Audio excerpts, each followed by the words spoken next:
Salut, c'est Cyrus. Aujourd'hui, on révise ensemble les SES.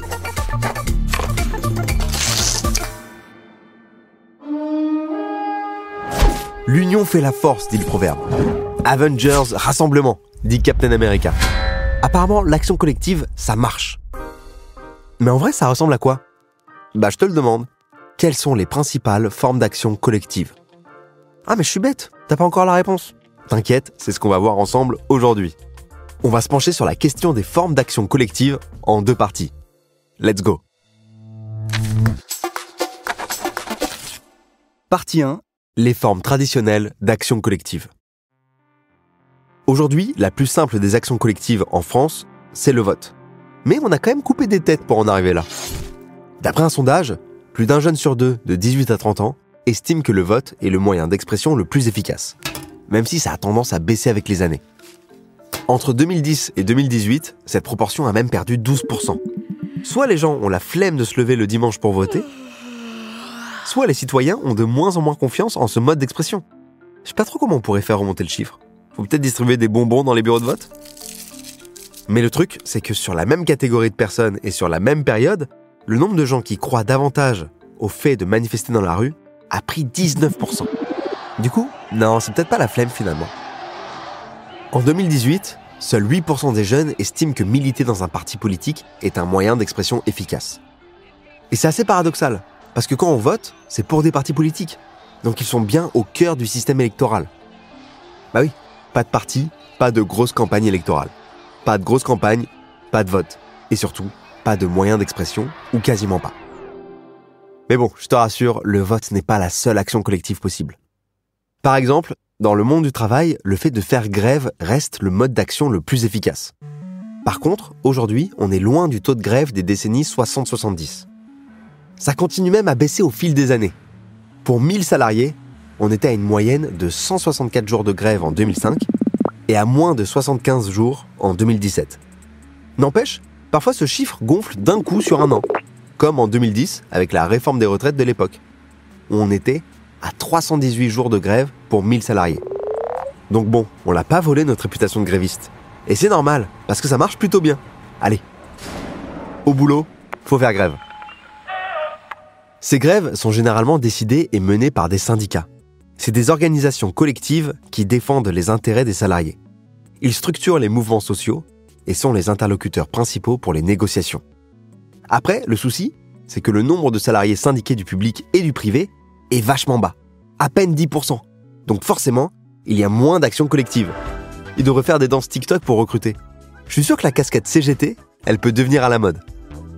En vrai, faut se dire que le vote et la grève sont des moyens d'action collective assez anciens, et le fait que certaines catégories de population s'en désintéressent signifie aussi qu'il y a de nouveaux moyens d'action qui ont fait leur apparition.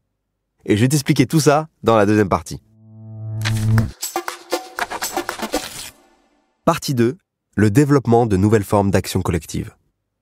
Déjà, faut noter que les nouveaux moyens d'action collective sont apparus avec de nouveaux enjeux de société, genre l'égalité des droits pour les femmes, pour les minorités sexuelles, mais aussi, et hyper important, la protection de l'environnement. En lien avec ces combats, de plus en plus de personnes décident d'opter pour une consommation engagée. Ça veut dire ne plus acheter des produits fabriqués par des entreprises qui ont des valeurs contraires aux leurs. 44% des Français affirment tenir compte de ça dans leurs habitudes de consommation. Et cette part-là, elle a augmenté de 6 points entre 2002 et 2006. Dans 50% des cas de consommation engagée, éviter les produits fabriqués par des enfants, c'est la priorité. Sinon, il y a aussi 36% qui sont attentifs au fait que le produit soit fabriqué en France. Et 26% qui, eux, surveillent l'absence de pollution dans le processus de fabrication. Enfin, 25% sont soucieux du respect des conditions de travail des salariés. Les consommateurs engagés n'hésitent pas à boycotter les entreprises qui ne respectent pas ces causes-là, et ils sont même 61% à être prêts à payer plus cher pour un produit plus éthique. Le résultat, c'est aussi que les associations et les collectifs gagnent vachement de poids depuis l'arrivée de ces nouvelles thématiques d'action collective. Globalement, le taux d'adhésion aux assos qui avait baissé entre 1983 et 1996 est maintenant plutôt stable, et il augmente même chez les 40-49 ans. Quasiment le quart d'entre eux sont inscrits dans une association, et c'est aussi le cas de presque 15% des seniors. Tout cela encourage aussi de nouvelles formes d'action collective, et l'apparition de moyens spectaculaires pour alerter l'opinion publique et faire connaître certaines causes, genre avec les réseaux sociaux par exemple. Like si tu trouves ça cool. Dans le genre, il y a l'exemple des zones d'occupation à défendre, ou ZAD, comme à Notre-Dame-des-Landes, où des personnes s'opposaient à la construction d'un aéroport. Ils ont donc occupé le terrain et même quasiment créé une petite ville de militants. Ces nouveaux registres d'action sont souvent complémentaires d'actions collectives plus classiques. En 2018, 42% des jeunes de 18-30 ans estimaient que manifester restait un moyen d'expression efficace. C'est 2 fois plus qu'en 2010.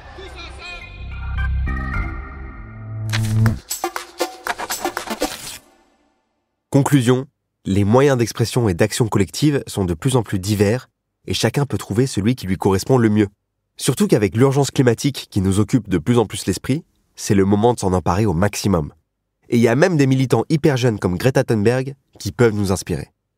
Bon allez, c'est l'heure du petit résumé. Alors qu'est-ce qu'on vient de voir ? Dans la première partie, on a exploré les formes traditionnelles d'action collective comme le vote et la grève, qui sont de moins en moins considérées comme efficaces, même s'ils restent encore pas mal utilisés. Et ensuite, dans la seconde partie, on a vu que depuis quelques années, il y a des nouvelles formes d'action collective qui émergent, genre la consommation engagée et la communication sur Internet. Ces nouveaux outils sont beaucoup utilisés pour de nouveaux enjeux et des revendications modernes, comme par exemple les droits des femmes et la défense de l'environnement. Bon, c'est l'heure de nous quitter. Je te laisse, moi j'ai milité devant le ministère de l'Éducation pour que tu aies ton bac. Pas sûr que ce soit utile vu que maintenant t'es calé, mais bon, faut mettre toutes les chances de ton côté. Après, tu peux toujours retrouver tout ce qu'il te faut pour réviser et réussir ton bac sur anabac.com. On se retrouve dans le prochain épisode. À la prochaine. Si tu as aimé ce podcast, n'oublie pas de t'abonner pour ne rater aucun épisode.